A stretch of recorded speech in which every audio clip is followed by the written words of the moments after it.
This side is higher than the floor here.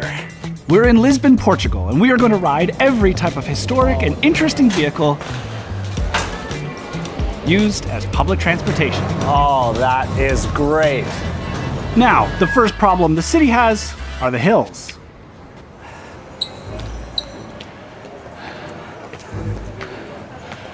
It is a very steep and hilly city with many pedestrian-only streets, which makes it difficult to run transit through. However, somehow, the trams managed to. So welcome to DownieLive. Today we're doing it with my friend Jeff Chang. I'm Mike. Let's go catch our tram. Now, before we start, I'd like you to know that this video was filmed and edited before the deadly funicular incident in Lisbon on September 3rd, 2025. And out of respect for those who lost their lives in that tragic accident, we've removed footage of us riding the Gloria funicular from this video. I hope you can understand this decision and trust me to showcase the many other unique transportation options in Lisbon, beginning with its famous trams.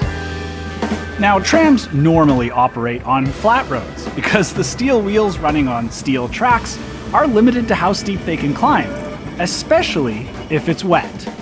Yet, somehow in Lisbon, they manage the steep hills and the narrow streets rather well.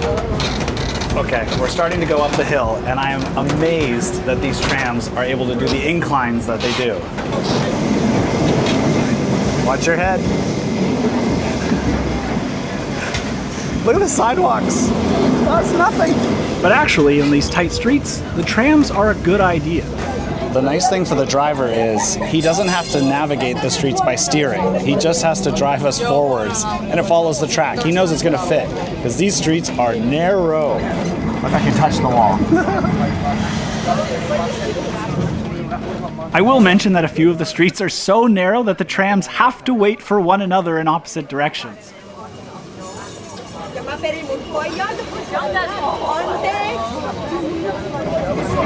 Oh, Tesla trying to get through. No way. Nope. OMG. This really is a fun ride, whether you're a fan of historic transportation or just a tourist trying to see the city. Now, the fact that these trams are able to go up hills is a benefit to the people of Lisbon, meaning they don't have to walk up hills anymore. We finally got a seat. We did have to wait until we got to the top of the hill, then everyone got off, so now we have a spot to sit. This is what you want. Bom dia. I'm working on my Portuguese still. These trams are public transportation, but they are such a fun and scenic ride through the town that they are most often used by tourists, often creating lineups at the tram stops just to use them. Oh, is this the stop? Now, of course, when you go uphill in a tram, it means you also get to go downhill. Okay, we are going downhill now, and it's fast. And it feels like a roller coaster. Woo! Go ahead!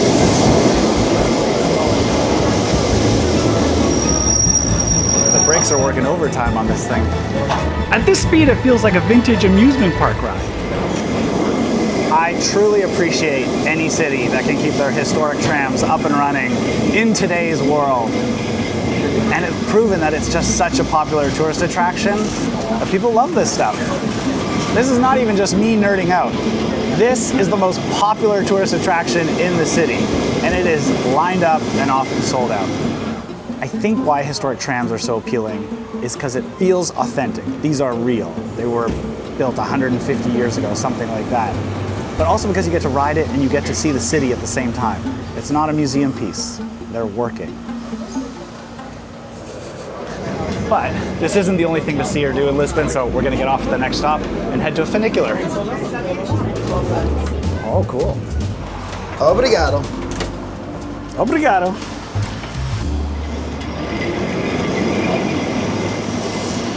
So now we have to find the funicular around here. I think it's this way. Ascensor do Lavra. Lavra? Lavra. This is Ascensor de Lavra, and what I like on a funicular on a steep hill is to keep the passengers comfortable, they have to make one side much higher than the other side to keep it level and to manage the steep hill. Let's go ride it, shall we? Jeff, we have seen huge lines of people at all the trams and the other funicular in the historic area, and this one is empty. Perfect. Oh, beautiful. How nice is this interior? All original, so well maintained. We've got the whole thing to ourselves. This is the part of the video where we're gonna play a lot of B-roll, and the voiceover is gonna tell you all the stats you need to know. This is the oldest funicular in the city and was built in 1884 and was designated a national monument. Now, just like the trams we rode earlier, our funicular is empty because it's going down, whereas the funicular coming uphill is completely full. Oh, that is great. These yellow funiculars have really become iconic to Lisbon. So Jeff, what do you think? It's awesome. Is that it? Wow. I have a fun fact to tell you. Oh yeah? Do you know what engine powers? No. You know who the make is? No. GE, General Electric. Wow. Cool, huh? Very cool. Oh, thank you. Thank you. Look, right here. General Electric code. Oh yeah. Great ride, but there's more. Oh, this is our first time on the main strip. Yeah. This is beautiful. This is beautiful. Look how tropical it is. Yeah. Look at the road. Look at those sidewalks. This city is so complicated and convoluted that I can't imagine being here without data for my phone. Lisbon is full of tiny alleyways, stairs, and roadways that it's easy to get lost. Luckily, this portion of the video is sponsored by Holofly eSIM. With Holofly's eSIM, we have internet from the moment we land. No hunting for SIM cards, no random Wi-Fi, just instant access to maps, schedules, and every hidden shortcut in the city. The reason I love Holofly is because it has unlimited data in over 200 destinations. So I don't ever have to worry about running out of data while I'm traveling. So it's stress-free and easy to activate as soon as we land. All you have to do is download the Holofly app, choose your destination, and install it before you go to the airport. And then when you land in your destination, all you have to do is activate it. They also have over 15 regional eSIMs and 1 global eSIM, plus hotspot function in over 200 destinations and 24/7 customer service. That's why we use Holofly. Because wherever we go, it works. It's that simple. So grab yourself a Holofly eSIM. I've left a link in the description down below. And don't forget to use discount code DownieLive to get your discount. Now I think the obvious question is, where do these funiculars go? Up. Yeah, up the hill, which in this case brings us here. The nice thing about being in such a steep city means that Lisbon has a lot of scenic viewpoints. But funiculars are not the only way to get up steep hills. In fact, this tall tower might just be a more interesting way. And as you can see by the lineup below, it is another big tourist draw. We're not gonna line up at the bottom. We found a little path that's gonna take us around and up to the top, and we can take it down. Our way really has you avoiding waiting in lines, but it doesn't mean you get a lot of steps in, most of them uphill. Bring water. Yeah. Here it's called agua. So the question is, why do these get built? And at the top of the elevator are these ruins.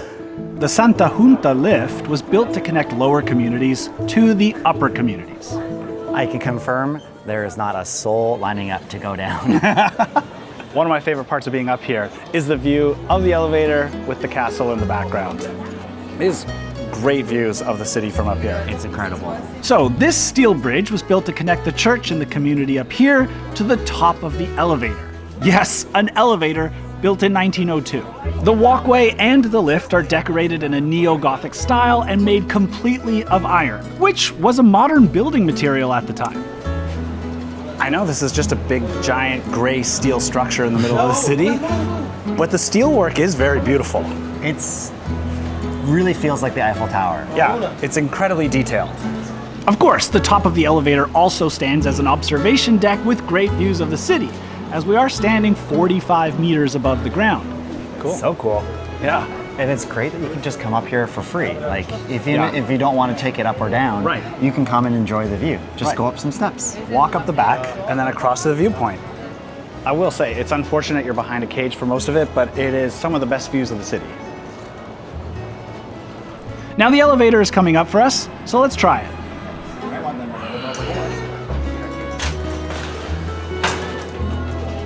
All right, let's go ride. This is just like the old funiculars, like it's all original wood. Little bench. We have mirrors on one side, windows on the other. Very nice elevator. I can see why people line up. This has been refurbished, but it still operates on the original machinery and is a shockingly quiet and smooth ride, especially considering it was built over 100 years ago. It's so smooth. Oh, it is so smooth. It is so smooth. So and quiet. Even modern elevators aren't this quiet. Right? It takes us down 7 stories. Honestly, surprisingly great trip. Great experience. That was practically silent, except for the people talking, and so smooth. I think I understand why people line up for this now. All right, where to next? Thank you. Obrigado. Now, before we go ride the newest funicular in town, let's go underground and find the beautiful stations here in Lisbon. Now, a lot of the metro stations have almost hidden entrances in the sides of buildings that blend in so nicely with the streets and architecture. But we're heading down into the metro to see one station in particular. This is a cool station in itself, but it's not the one we're here to see. Not this one. And while most of the stations in Lisbon look and feel like ordinary metro stations, this one is a little different. Whoa. It's like steampunk.